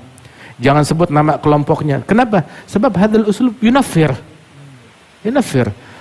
Orang tidak membuat orang menjadi balik, justru membuat dia makin ogah balik, makin enggan untuk kembali. Subhanallah. Ada hikmah di dalam metode dan cara, sampai cara yang sedetail itu pun juga diajarkan kepada murid. Ini salah satu numudaj, salah satu contoh dari apa yang mereka ajarkan di dalam metode, di dalam akhlak, di dalam perangai, di dalam apapun yang mereka lakukan itu semuanya bersanad. Musalsalatun anhum asanidu akhdhihim ila khairi mahmudin wa ashrafi hammadi. Abun yatalagga an abihi wa hakadha fayalaka min aba kiramin wa ajdadi. Sampai juga disebutkan dalam Imam Abi Bakar Asyilli dalam Masyar' itu setiap kali menyebutkan sosok seorang ulama besar atau wali besar yang ada di Tarim dari para ahlul bait, fulan bin fulan wulida bi Tarim wa hafizal Qur'anal azim qara'a muhadzaba wa tanbih wa ta'addaba bi abih. Subhanallah, ta'addaba bi abih. Artinya mereka mustawahum di dalam keilmuan sangat luar biasa. Jadi kita kalau mau bicara tentang mereka yang kita kenal, para wali songo tersebut, yang mana mereka ini dalam sanad keilmuan mereka itu, sanad keilmuan mereka sesuai seperti nasabnya mereka. Subhanallah, mereka punya sanad keilmuan dari jalur yang banyak berbeda-beda, tetapi juga nasab mereka juga sanad. Subhanallah, yang mana mereka adalah keturunan dari Al-Imam Abdul Malik bin Alwi Ammal Faqih bin Muhammad Sahib Merbat bin Ali Khal Agasam bin Alawi bin Muhammad Maula Som'ah bin Alwi bin Ubaidillah bin Ahmad Al-Muhajir bin Isa bin Muhammad Al-Nagib bin Ali Al-Uridhi bin Ja'far Sadiq bin Muhammad Al-Bagir bin Ali Zain Al-Abidin ibn Al-Husayn Al-Syahid bin Ali bin Abi Talib wa ibn Fatimah Az-Zahra binti Nabi Muhammad sallallahu alaihi wa alihi wasallam. Jadi nasabnya mereka itu juga sanad juga, radhiyallahu anhum wa ardahum. Nah, mereka ini pun juga di dalam keilmuannya, dalam sanadnya ta'addaba bi abih. Dan mereka yang dikenal wali songo tersebut bukan cuma sekedar wali terus sudah, enggak. Tapi mereka wali, mereka alim, mereka wari', mereka zahid, mereka tegi, subhanallah, di setiap mata rantainya. Begitu, setiap individu dari mereka, wali juga, ulama juga, mufti juga, da'i juga, zahid, wari', sadiq, wa hakadha, radhiyallahu anhum wa ardahum. Sehingga Syekhana Al-Habib Umar bin Muhammad bin Salim Al-Hafidh ketika menyebutkan tentang silsilah sanad keilmuan daripada wali-wali yang ada di Indonesia ini, yang diadakan haulnya ini, fulan bin fulan bin fulan, beliau adalah wali ibn wali ibn wali ibn wali sampai Nabi Muhammad, alim ibn alim ibn alim ibn alim ibn alim terus sampai Nabi Muhammad, wari' ibn wari' ibn wari' ibn wari' ila Nabi Muhammad, zahid ibn zahid ibn zahid ibn zahid ila Nabi Muhammad. Bahkan di antara syuyukhna, di antara guru-guru kita yang dalam sanad yang kita punya ini, Gutub ibn Gutub ibn Gutub ibn Gutub ibn Gutub ila Nabi Muhammad. Min jumlati hadha Syekhana Al-Habib Abdul Qadir bin Ahmad bin Abdurrahman As-Saggaf, yang sanadnya itu Al-Qutbiyah, bahkan di dalam nasabnya beliau dan di dalam sanad keilmuannya beliau, radhiyallahu anhum wa ardahum ajma'in. Masyaallah. Wah, kata artinya kita di sini kita punya bid'ah sendiri. Indonesia ini, masyarakat Indonesia ini, keilmuan ini adalah hadhihi bid'atuna. Ini adalah asetnya kita, ini adalah miliknya kita. Jangan sampai kita sia-siakan dan kita lupakan dan kita tinggalkan. Sebab semuanya ini mahmakan keilmuan dari para masyayikh dari Masyriq ataupun dari Maghrib, dari arah Khabil, Nusantara, ataupun dari Syarqil Awsat, dari Timur Tengah, dari Hijaz, ataupun dari Syam, ataupun dari Yaman. Al-ilm rahimun baina ahlih. Ilmu itu adalah rahim, hubungan rahim, silaturahmi antara para pemiliknya. Subhanallah. Waktu tahun 18 Hijriyah kita pergi haji bersama Syekhana Al-Habib Umar. Terus kita datang ke tempatnya Sayyid Muhammad bin Alwi bin Abbas Al-Maliki. Kemudian berbicara tentang sanad para masyayikh Hijaz. Wal Habib Umar juga berbicara tentang sanad para masyayikh Al-Yaman yang dikenal. Hingga akhirnya Al Habib Umar mengatakan kami dan Sayyid Muhammad bin Ali Al-Maliki dalam sanad keilmuan kami ini kita semuanya adalah dari sumber dari mamba dari tempat yang sama. Terus hatta hadil kalimah tu'jib Sayyid Muhammad katsir. Membuat Sayyid Muhammad itu demikian takjub dengan kalimat ini. Al Habib Umar bilang itu di Hadramaut ada namanya Jabiyah. Jabiyah itu apa kalau di sini? Jadi kolam orang untuk ambil air wudhu, Jabiyah. Itu Jabiyah itu biasanya 4 pintu. Nah, di dalamnya itu kolamnya itu aksar min gullatain, orang wudhu di situ atau mandi di situ. Nah, itu di bagian bawahnya itu walaupun terpisah 4 ruangan, akan tetapi di bagian dalamnya itu airnya itu saling menyatu. Airnya itu menjadi satu. Nah, begitu juga sanad keilmuan kami, kata Al Habib Umar. Walaupun saya dari pintu yang ini, Sayyid Muhammad dari pintu yang ini, tapi pada hakikatnya di dalamnya airnya kita semuanya satu sama. Ditelusuri bersumber dari para masyayikh yang sama radhiyallahu anhum wa ardahum ajmain. Ala kulli hal, sebenarnya yang dinantikan ini bukan saya Gus Baha yang dinantikan. Kita di sini semuanya alhamdulillah para ikhwanana, ashabana wa ahbabana, para asatidzah yang hadir tengah-tengah kita ini, mereka mengharapkan ijazah dari Gus Baha juga. Dan mudah-mudahan Allah Ta'ala berikan keberkahan. Wa insyaallah mithal hadhil jalsah tatakarrar insyaallah. Wa nafrah bimaji'ikum ahlan wa sahlan wa marhaban. Nazaltum fi manazilina fazadat bikum syarafan tadha'afa bin nuzuli wa maqdamukum alaina fihi bushra lana wa lakum bi idrakil qabuli. Wa nasallahu ta'ala al-qabul insyaallah lana wa lakum al-jami'. Amin ya rabbal alamin.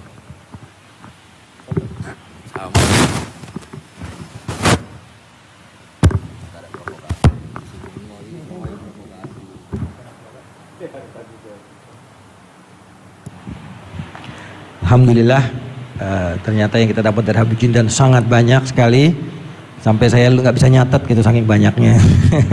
Tapi memang nama-nama sadah ini memang pendek-pendek, Ahmad, Abdullah. Jadi kalau saya mencoba ngulangin lagi pasti salah, gitu. Kalau Habib Jindan sudah di luar kepala. Intinya adalah beliau menyimpulkan, dan ini poin yang sangat penting bagi kita, bahwa sanad keilmuan ulama Nusantara itu kalau bahasa anak sekarang bukan sanad kaleng-kaleng, ya. Artinya sanad yang luar biasa, sampai kata beliau tadi di masa keemasannya, yaitu di abad mungkin 2-3 abad yang lalu, itu banyak ulama dari Timur Tengah yang justru istifadah mengambil ijazah kepada ulama-ulama Nusantara.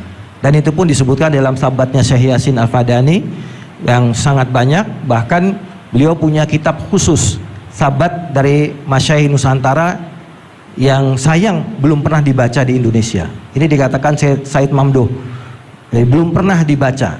Bahkan waktu itu kami dengan Habib Hamid Al-Gadri, Habib Ali Bahar pernah niat mau coba bikin acara itu di PBNU, undang Said Mamduh, Syekh Said Mamduh untuk membahas kitab itu. Jadi sanad Syekh Yasin yang khusus dari ulama Nusantara. Dan ini luar biasa. Dan kita tahu bagaimana tadi disebut Syekh Yasin juga bukan hanya ada cerita sedikit Habib digelari oleh Said Abdullah bin Siddiq Al-Ghumari, bin Muhammad Siddiq Al-Ghumari. Pada saat tinggal di tempatnya Syekh Yasin 2 minggu, kemudian mereka saling yang disebut dengan tukar sanad. Itu apa istilahnya Gus kalau dalam bahasa ini? Saling tukar sanad Habib, apa istilahnya itu? Tadabbaj ya, mudabbaj. Nah, itu antara Said Abdullah Al-Ghumari dengan Syekh Yasin Al-Fadani. Nah ternyata Syekh Yasin punya sanad al-musalsal bi aklil jir, makan belut, kalau bahasa kita ikan lele. Dan itu Said Abdullah terperanjat, belum pernah ketemu musalsal yang semacam itu, sehingga beliau waktu itu menobatkan Syekh Yasin, antal an musnidul asr, bukan musnidud dunia lagi. Karena nggak ada lagi di zaman ini yang selengkap Syekh Yasin sanadnya, dan karena beliau punya al-musal bi akli jir, makan belut ikan yang kayak ular itu ya. Nah, ini tentu saja sebuah kekayaan yang luar biasa. Artinya ulama Maroko seperti Said Abdullah Al-Ghumari mengakui keulamaan Syekh Yasin Al-Fadani. Begitu juga kita kenal Datuk Habib Jindan, Habib Salim bin Ahmad bin Jindan, termasuk pemilik sanad Ali di dalam periwayatan hadis. Dan istimewanya Habib Salim bin Jindan, yang saya tahu, mohon koreksi kalau salah, beliau selalu ketika minta ijazah sanad li auladi wa banati. Betul ya Habib ya?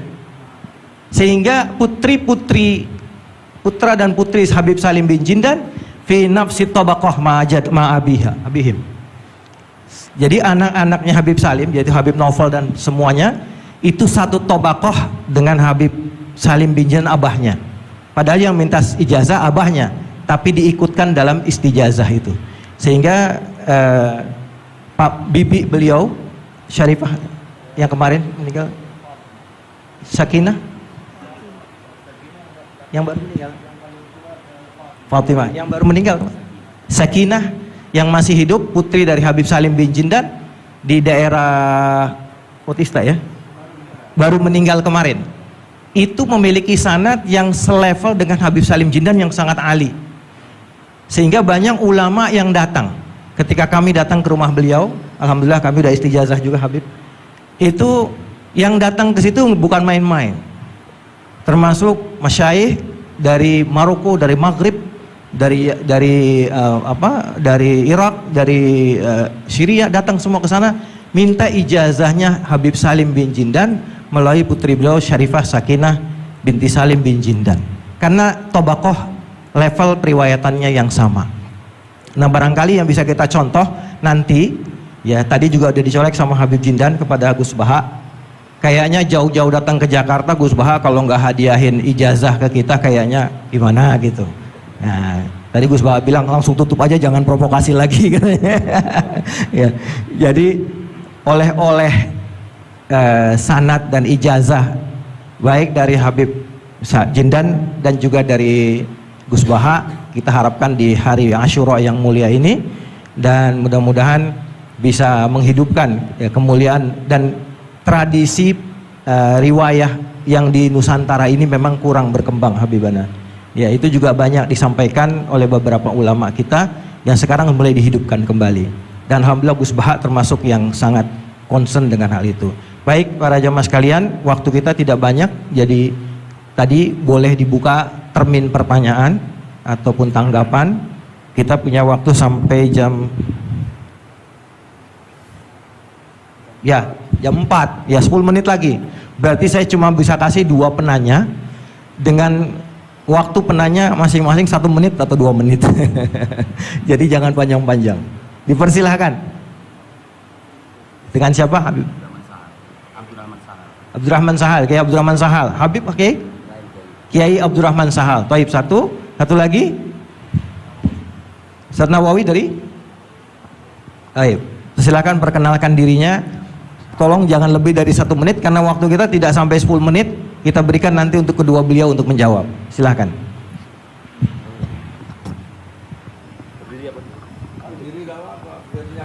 Assalamualaikum warahmatullahi wabarakatuh. Pada Habibana Jindan, Gus Baha dan semuanya, langsung saja mengikuti daripada apa yang disampaikan Gus Baha, yaitu gerakan cangkem elek. Alhamdulillah tempat kita di daerah Bogor khususnya bertempat yang berseberangan dengan beberapa faham yang macam-macam, dan itu mustajab gerakan cangkem elek untuk menghadapi mereka ngoten Gus. Dados kula nggih nyuwun ijazah leres mewakili sedaya, dan yang kami kalih mumpung teng mriki kan ingkang didhawuhaken Gus Bawau fasilitas dinggo fasilitas nyuwun fasilitas ijazah ngrungokke tafsir Jalalain ingkang teng YouTube. Dados nyuwun ijazah ingkang kathah niki. Ngambil ijazah yang banyak, fasilitas dari apa yang jadi tadi disebutkan beliau, fasilitas, masyhad dan semuanya. Jadi kita memiliki cara fikir yang enteng, yang enak. Dan mumpung wonten ijazahipun nggih kula suwun ngoten Gus Bang. Ngoten cekap semanten. Assalamualaikum warahmatullahi wabarakatuh.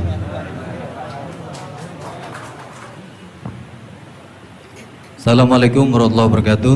Gus Baha, saya Nawi Bahrudin. Kalau secara organisasi saya dari PCNU Kota Tangerang, saya Mustasar. Bersyukur sekali saya bisa berjumpa dengan Gus Baha dan Habib Jindan yang beliau ini keduanya adalah idola saya. Kalau boleh ngaku, saya ini ngaku sebagai santri kalong virtual via YouTube Gus Baha dan Habib Jindan. Jadi sejak kecil saya ini dididik secara tradisi tasawuf yang agak sangat keras begitu ya. Kalau saya boleh cerita nih, ada ponakan saya nih Ustaz Samsuri, kami tuh keluarga besar kami tidak ada yang dulu miara TV, Gus. Televisi nggak ada, bunga bank juga susah gitu. Musik itu haram, speaker nih juga haram nih dulu. Nah, perkembangannya kemudian semakin besar, ada idola-idola kami yang agak keras begitu melontarkan kritik kepada pemerintah, yang kemudian itu membuat saya galau gitu ya. Kenapa ulama-ulama kita bersikap terhadap pemerintah keras memberikan kritik? Nah, saya menemukan jawaban bertemu dengan Habib Jindan via YouTube tentunya dulu ya, walaupun saya kebetulan pernah juga silaturahim. Kemudian juga dengan Gus Baha, ini ada perspektif yang berbeda gitu ya, antara relasi ulama dengan umaro. Pendekatannya itu tidak yang kritik, yang bukan sekedar kritik tapi adalah menghujat. Nah, ini saya temukan formula yang sangat menjawab kebutuhan saya pribadi, sehingga istri saya ini udah mulai cemburu sama Gus Baha karena saya terlalu sering nonton YouTube Gus Baha. Gitu. Nah, yang kedua soal sanad ya.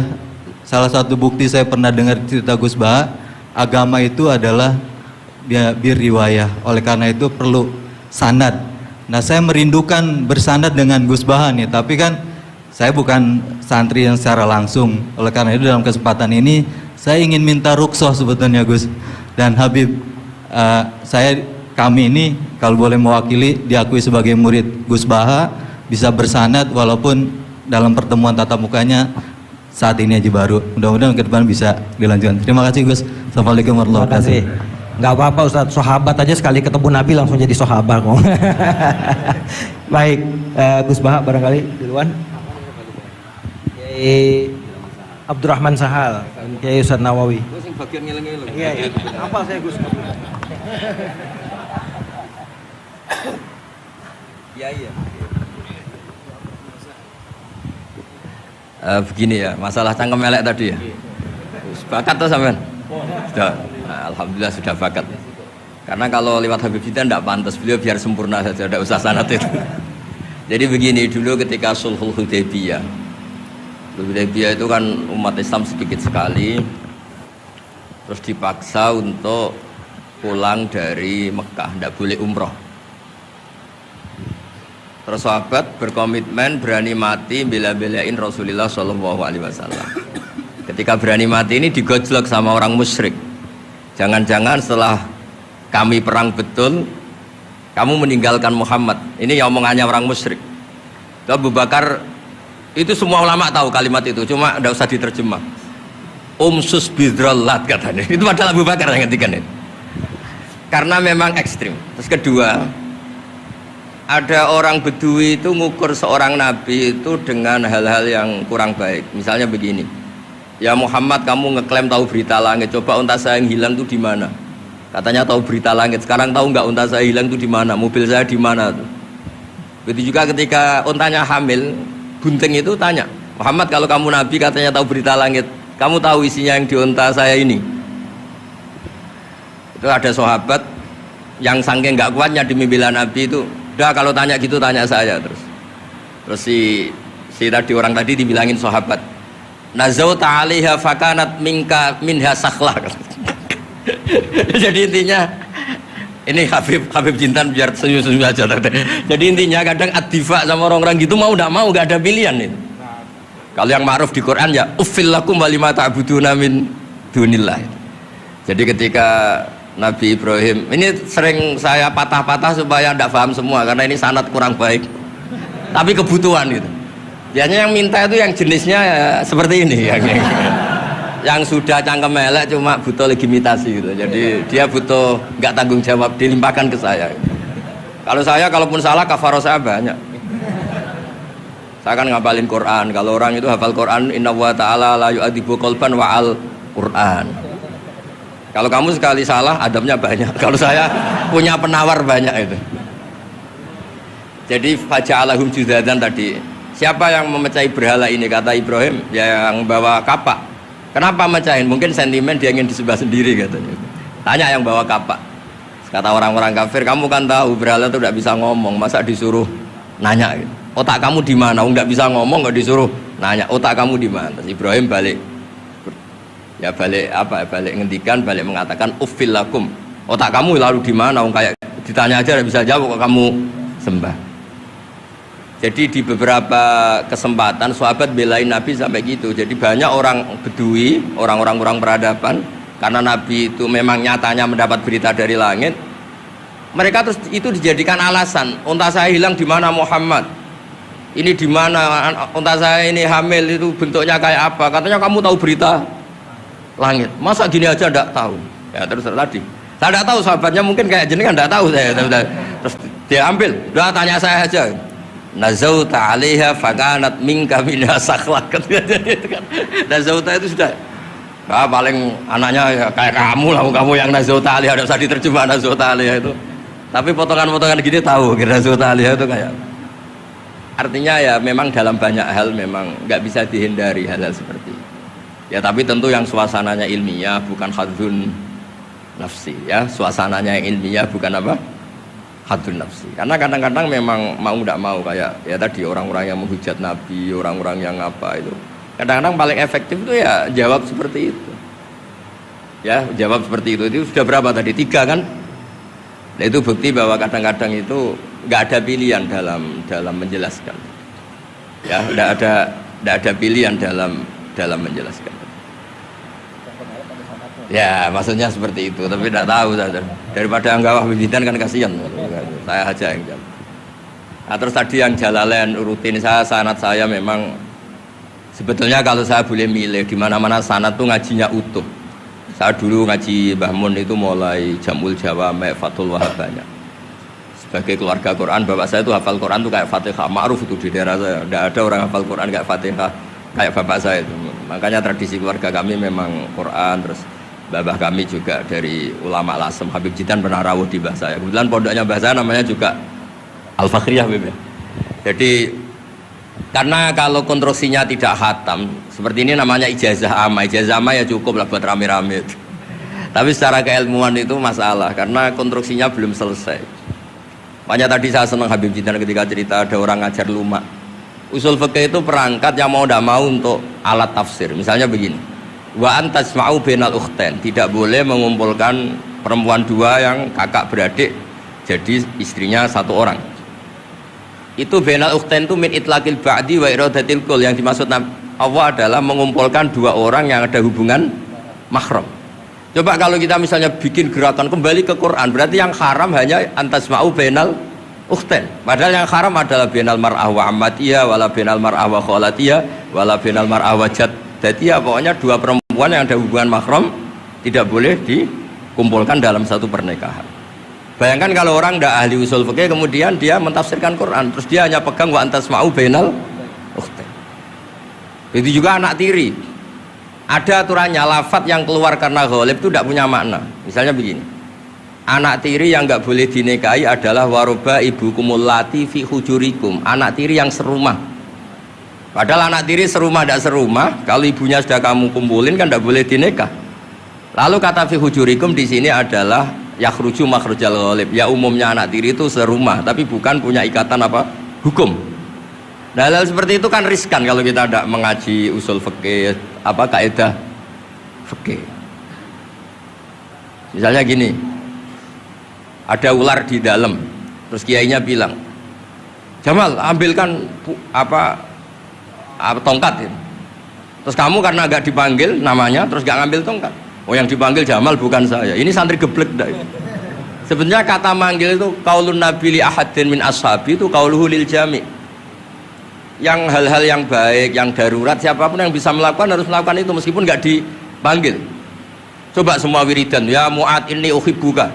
Fakul dubura kulli sholatin Allahumma a'inni ala dzikrika wa syukrika wa husni ibadatik. Sebagai riwayat fala tada'anna dubura kulli sholat. Terus kamu bilang nama saya ada Mu'ad loh. Berarti tidak kena ijazah itu. Itu harus ada analisis usul fikih. Kalau enggak ya habis kita. Semua wiridan tuh ya Abu Hurairah, ya Mu'ad, ya Aba.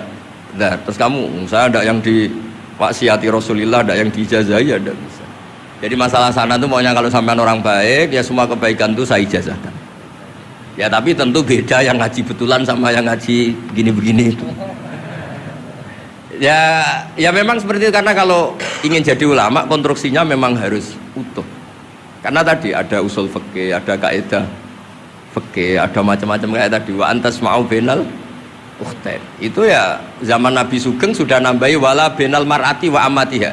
Tidak boleh menikahi istri dan budenya atau bulenya. Nah, kenapa Nabi tidak bilang wala bainal mar'ati wa jaddatiha? Kayaknya orang kelainan kalau kepikiran seperti itu. Loh, kalau bule itu masih masuk lah. Ya misalnya istri kamu 17, bulenya 27 kan kok cantik budenya kan masih bisa mikir gitu. Tapi kalau istri kamu 20, mbahnya 80 kok kepikiran itu kan. Sehingga di hadis memang hanya wala bainal mar'ati wa ammatiha wala bainal mar'ati wa kholatiha. Nabi tidak mengatakan wala bainal mar'ati wa jaddatiha. Kayaknya kalau orang normal tuh tidak kepikiran gitu. Ya tapi apapun itu nyatanya Quran hanya wa antas ma'u bainal ukhtain. Itu kalau nggak dijelaskan pakai usul fikih, ini min itlaqil badi wa iradil qul secara balaghah. Ya itu kan tidak bisa. Nah, di sini pentingnya ngaji khatam. Makanya saya suka ngaji Jalalain dengan penjelasan fikih, penjelasan usul fikih, karena supaya orang tuh tahu lah bahwa maknani Quran tadi seperti yang didawuhkan Habib Jintan itu. Ya kalau kamu tidak menguasai betul, terus akhirnya ngomong menurut saya, Quran kok menurut saya, menurut perasaan saya tidak bisa. Kata Habib Jintan kok biro'ihi, ya sudah pesan tiket di neraka. Ngeri kan? Apalagi sudah biro'ihi dapat penghormatan, dapat uang, dapat panggung. Islam kok menurut saya, loh ini Islam ya menurut Rasulullah, Islam kok menurut saya. Makanya ini saya fanatik bahwa kitab tadi saya tunjukkan ke Habib Jintan beberapa kitabnya Sayyid Muhammad yang menyebut mbah beliau apa supaya mudawwan. Dulu itu ada orang alim alama namanya Les bin Sa'ad. Kata Imam Syafi'i, al-Les afqahu min Malik illa annahu daya'ahu ashabuh. Imam Les secara fikih itu lebih alim dibanding Imam Malik, tapi daya'ahu ashabu, murid-muridnya enggak menulis. Andai kan Habib Salim tidak punya putra Habib Novel, tidak punya cucu Habib Jintan, mungkin orang enggak bakas lagi Habib Salim. Bazuber andai kan enggak punya putra Mbah Mun, orang juga enggak bakas lagi Bazuber. Bapak saya Kiai Nur Salim andai kan enggak punya putra saya, mungkin orang sudah lupa. Dulu ini cerita yang paling ekstrim. Dulu Nabi Ibrahim pernah dikira Yahudi karena punya keturunan Yahuda bin Yakub bin Ishak bin Ibrahim. Ketika Yahuda punya perilaku tertentu seakan-akan itu dari mbah-mbahnya. Baru setelah Rasulullah SAW memaklumatkan ad-dinul hanif, ad-dinul Islam millatun hanifiyah, millata abikum Ibrahim. Baru terpulihkan nama Ibrahim. Makanya kalau dalam nasihat Arab itu kama takarrama bi Muhammadin Adnan. Dulu orang tuh nggak tahu Adnan itu siapa, Qusay itu siapa, Kilab itu siapa. Gara-gara punya cucu yang bernama Rasulullah Muhammad SAW, Sayyidul Khalqi, orang nyari-nyari Abdullah itu siapa, Abdul Muthalib itu siapa, Hashim itu siapa. Akhirnya diketahui Sayyid Abdullah itu orang yang ganteng, perilakunya baik. Abdul Muthalib itu orang yang pertama sering makan-makan, ngasih makan orang haji gini-gini. Dikatakan Syaibatul Hamdi karena terus orang ini dikatakan wasumia fi sulbin Nabi sallallahu alaihi wasallam dzakara wa ta'ala walabba. Ini dikatakan Qusay litaqasi fi biladi qudaatal qasiyah. Terus dikatakan Kilab likasrati takalubi fil ardi karena orangnya aktif, sering berjuang di mana-mana. Terus jadi makanya kalau jenengan punya anak, punya cucu, doakan jadi orang baik. Karena status Anda ini tertera cucu-cucu Anda. Lho nggih misalnya bapaknya sampean alim terus putune nak domino di situ, mabuk-mabuk di situ. Itu disatakan makam keramat apa tempat mabuk. Nah, makanya dzurriyyah ini penting. Makanya ketika Allah memberi hadiah pada Rasulullah Muhammad SAW kepada semua nabi, itu disebut wa ja'alna dzurriyyatahu humul baqin. Ketika dikatakan kalimat tauhid juga wa ja'alaha kalimatam baqiyatan fi aqibi. Makanya ukuran orang baik itu ya anaknya, cucunya, apa-apanya, karena ini yang meneruskan status kita. Ya jelas ya. Itu kalau Anda ini ngaji khatam, konstruksi itu tahu. Tapi kalau tidak khatam, ya hanya modal qabilna terus. Ya tapi agak apa-apa daripada sama sekali. Malah yudroku kulluh La yutraku. Nggih, kersane disambung Habib Jindan. Tawak. Mboten kersane kula gringgit ikut dengarin ya. Yang cangkem elek enggak usah Habib Satok aja Habib. Jenengan enggak patut yang itu. Yang sanad aja. Mboten sampun. Mboten sampun. Yang sanad ijazah amal. كما إن صحت لنا الإجازة كما أجازنا سيد الوالد الحبيب نوفل بن سالم بن أحمد بن جندان عن والده الحبيب سالم بن أحمد بن جندان عن شيوخه جميعا عن الوالد الحبيب نوفل عن جد الحبيب علي بن عبد الرحمن الحبشي وكذلك كما أجازنا الجد الحبيب محمد بن علي بن عبد الرحمن عن والده الحبيب علي بن عبد الرحمن الحبشي وكما أجازنا شيخنا ومربينا الإمام الحبيب عمر بن محمد بن سالم بن حفيظ عن شيوخه وكما أجازنا شيخنا الحبيب علي المشهور بن محمد بن سالم بن حفيظ وشيخنا السيد محمد بن علي بن عباس المالكي والحبيب عبد القادر بن أحمد السقاف والحبيب أبي بكر بن علي بن أبي بكر بن علي بن عبد الرحمن المشهور والحبيب زين بن إبراهيم والحبيب سالم بن عبد الله بن عمر الشاطري وأخيه الحبيب حسن جميع مشايخنا فبأسانيدهم إن صحت لنا الإجازة أجزناكم في تعلم والتعليم تذكر التذكير في الدعوة إلى الله تعالى وفي أذكار سادة بني علوي وفي كل ما يقربكم إلى الله إن صحت لنا الإجازة أجازناكم بذلك.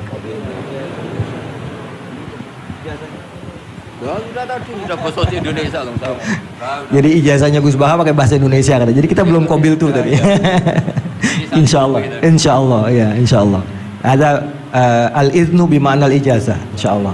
Jadi sudah diizinkan, yaitu ijazah cangkem elek tadi dengan ijazahnya pengajian beliau lewat medsos, insyaallah bil izin ya, karena kalau kita mengaji kitab itu tidak perlu ijazah lagi sebetulnya kalau udah qiraatan ala syekh bimana iznuhu wa ijazatuhu insyaallah. Dan sanadnya tadi sudah diberikan juga oleh Habib Jindan dari para guru beliau, dan mudah-mudahan kita beroleh manfaat dan barokah dengan majelis ini, dengan begitu banyaknya ilmu dan ma'rifah yang kita peroleh.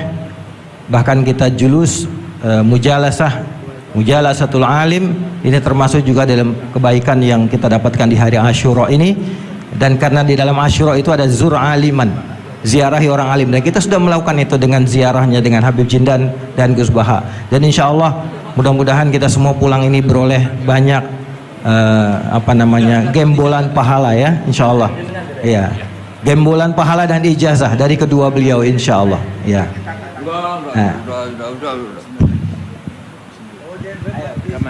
Ya, ajazakum kama ajazalana syekhuna wa syekhu syekhina Maimun Zubair wa aslafuhu ila Rasulillah sallallahu alaihi wasallam. Bilal ijazah wa tasyarrafna bikum wa jazakumullah khairan katsiran. Kiai Yusuf Mansur mau ngasih ijazah enggak?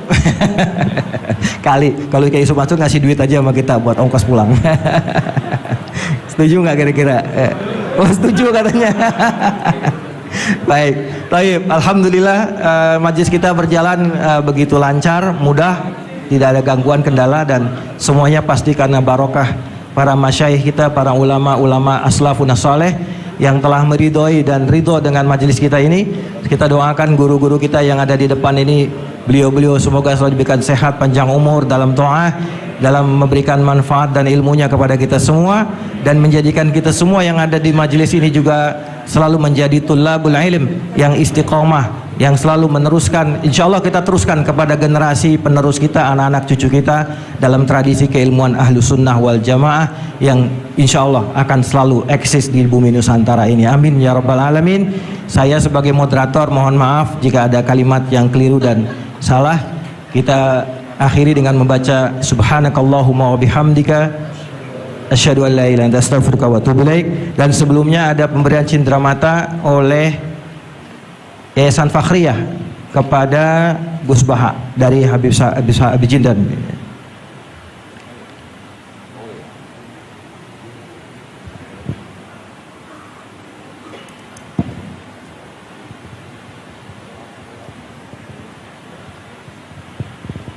Sallu ala Nabi Muhammad.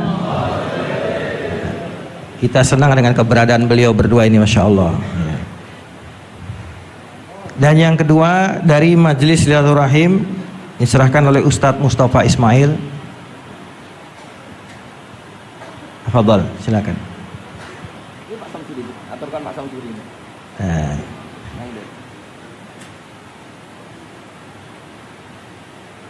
Ini pelakat nih, banyak ini. Nanti Gus Baha di rumahnya banyak pelakat ini. Mudah-mudahan lemarinya ada Gus ya, buat banyak.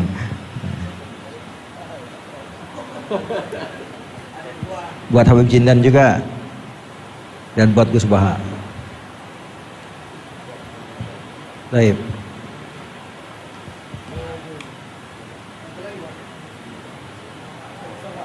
Ustaz, ya.